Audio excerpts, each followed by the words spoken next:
Assalamualaikum warahmatullahi wabarakatuh. Kembali lagi dengan aku, Nias Junita.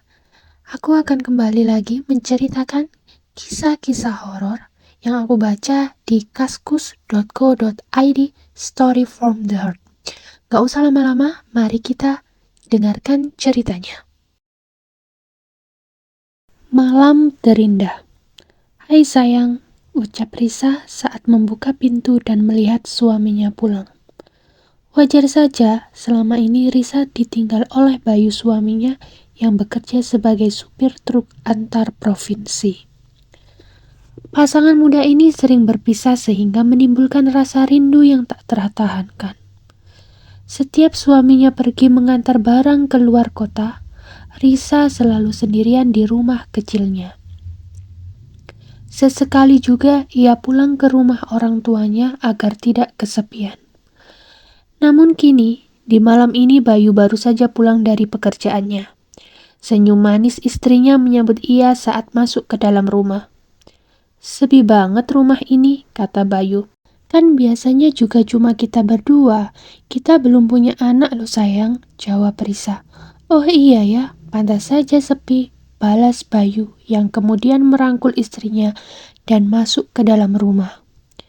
Malam itu terasa lebih dingin dari biasanya. Suara jangkrik terdengar dari perkebunan singkong di samping rumah mereka. Sinar bulan pun tampak redup, tertutup oleh awan yang lumayan pekat saat itu. Namun kencangnya hembusan angin membuat hujan tak turun juga. Bayu duduk beristirahat di teras rumah setelah kelelahan melewati perjalanan panjangnya.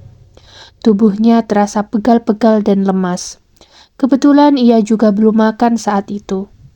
Akan tetapi ia menolak makan saat Risa menawarkannya, dengan alasan lelah dan ingin segera tidur. Akhirnya ia hanya meminum secangkir kopi sambil menghabiskan sebatang rokok.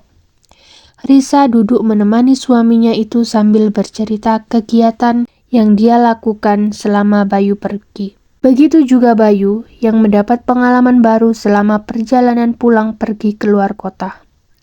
Sekitar pukul 22.00, Bayu meminta masuk rumah dan segera tidur.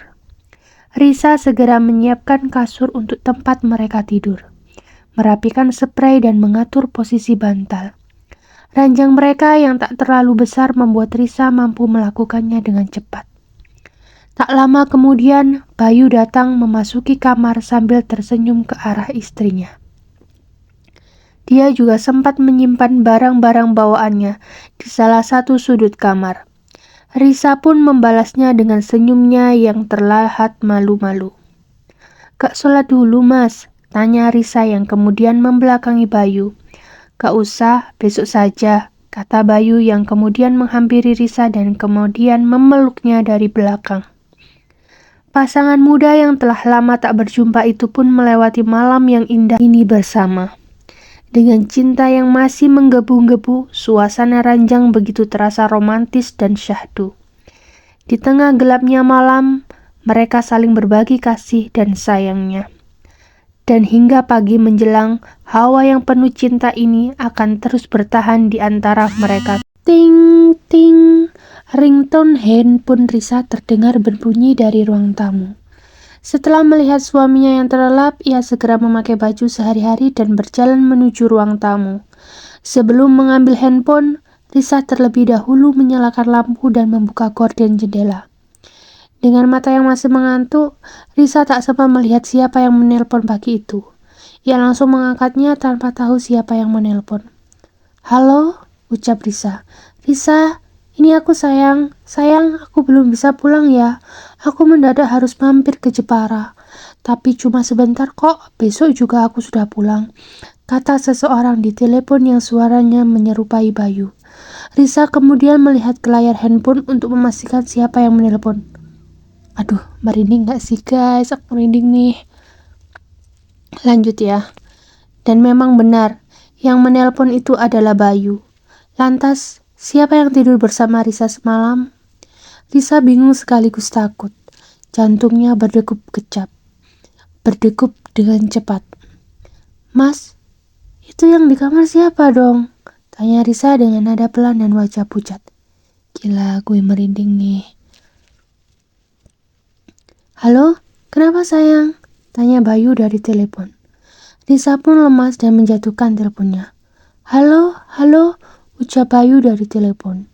Dengan wajah pucat dan pasrah, Risa menelan ludah, kemudian berbalik dan memberanikan diri berjalan ke arah kamarnya.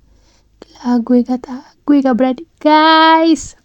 Gue gak berani ngelanjutin nih.